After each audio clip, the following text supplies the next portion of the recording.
So this week we're gonna do is we're gonna cover the Adobe Creative Cloud Express. I'm gonna describe it in the labs. I don't want to go too nuts into it, but basically the idea is that it is a suite of tools that are meant to be sort of more automated and more user friendly. That is for the general consumer. Um, it's based on the web, so it's in the browser. It's also a web app.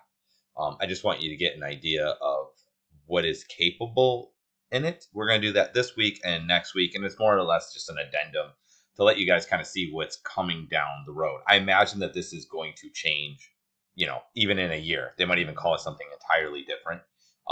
This is where things are headed. So it's best for you guys to be kind of prepared for it, and to look to the future and be the first one there, because that way you'll become an expert before anybody else is.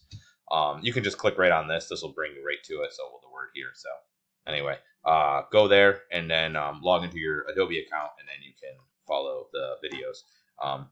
You just got to make a quick brand using the software. I don't know if I want to call it software, but using their tool set.